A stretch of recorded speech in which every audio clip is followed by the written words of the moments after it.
Os acontecimentos atuais do mangá e anime têm fervilhado a comunidade com ideias incríveis a respeito do que está acontecendo em One Piece. Falando desse jeito até parece redundante, não? Os acontecimentos permitem saber o que está acontecendo. Mas não. Sabemos em que pé estamos no mangá? Em parte, talvez. O ano está em guerra. O sistema de Shichibukai foi abolido.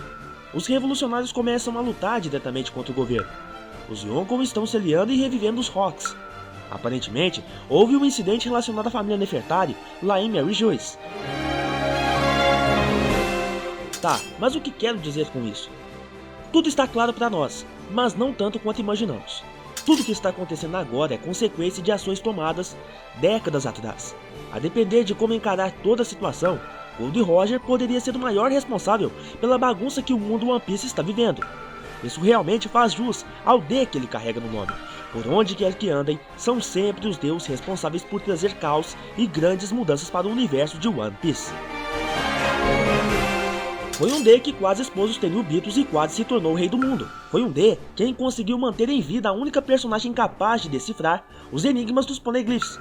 Foi um D o responsável por não permitir que um dragão celestial colocasse as mãos em uma habilidade suprema. Foi um D quem encabeçou a destruição da ilha judiciária em Slobe. Foi um D quem carregou por 20 meses uma criança no ventre. Foi um D o responsável pela criação da primeira era dos piratas. E também foi um D o responsável pela criação da derradeira era dos piratas. A história é totalmente interpretativa, e quem define a interpretação que é dada a essa história é aquele que detém todo o poder. É aquele que está no controle de tudo e de todos.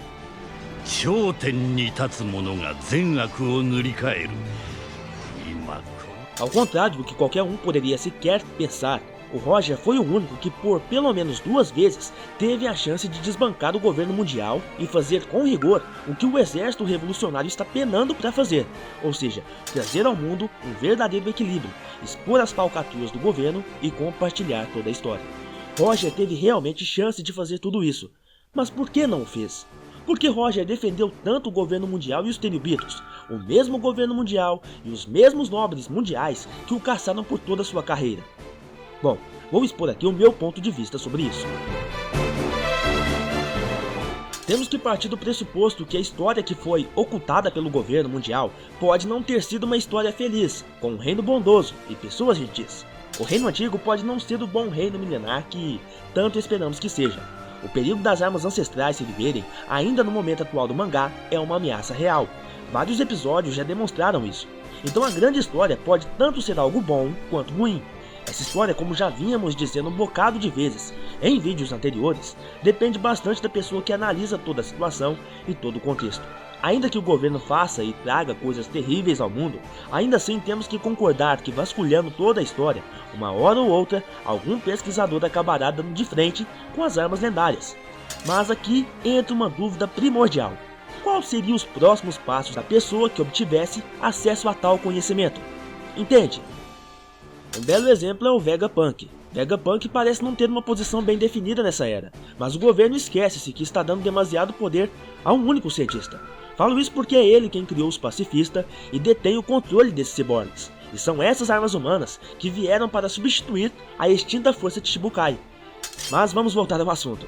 O que justifica as injustificáveis ações do governo mundial é o fato de que esse mesmo governo mundial não sabe como discernir as intenções das pessoas. E por isso é muito mais fácil apagar tudo e todos do mapa, antes que as informações se dissipem e a situação fique insustentável, incontrolável. Inclusive acredito que é sobre isso que se trata o tal expurgo, e as luzes que devem ser apagadas de tempos em tempos para a manutenção da ordem. Gold Roger segue a passos largos como o personagem mais enigmático da obra. Ele foi um dos poucos que teve acesso à grande história. Foi um dos poucos que desafiou toda a estrutura vigente de poder. Mas ainda assim, todas as suas ações levam a crer que ele já não tinha mais saúde e nem mesmo uma solução para os problemas do mundo. E por não saber resolver ou por lhe faltar tempo, preferiu que o mundo se mantivesse do modo como estava. Só que em contrapartida, não totalmente satisfeito, embora ele tivesse consentido com o governo, ainda assim ele resolveu passar sua ambição para frente, para a próxima geração. Alguém deveria alcançar o mesmo nível de poder e informações que ele, para então tomar uma decisão acertada sobre o rumo que o mundo deveria seguir. Só que, pelo menos o Roger assim deve ter pensado, enquanto essa resposta não surgisse, seria melhor que o governo mundial permanecesse como estava, detentora do poder. Tudo isso visando salvaguardar que o controle do mundo não fosse assumido por algo mais ameaçador, que poderia quebrar de vez todas as estruturas que restam. Aparentemente o Shanks compartilha da mesma ideia do Roger. Ao que parece, Shanks está alinhado aos interesses da agenda do governo mundial. Mas, em que momentos Roger defendeu o governo mundial? A primeira foi justamente na Guerra dos 3D, em Good Valley. A segunda vez foi logo depois que ele chegou em Laftel e descobriu toda a grande história do mundo e das 3 armas lendárias. Se Roger e Garp não tivessem intervido em favor dos Tenryubitos lá em Good Valley, muito provavelmente Shebek de Rox teria assumido o controle do governo e se tornado o rei do mundo. Os motivos que levaram o Roger e o Garp a agir de tal maneira, e que mantém também o Shanks agindo do mesmo modo, permanecem no escuro. Aqui estamos apenas juntando todas as informações que atualmente temos para pelo menos tatear um pouco dessa verdade por trás das ações do Rei dos Piratas. Nunca me canso desses flashbacks históricos. Olhando para o passado, não cometeríamos os mesmos erros no futuro.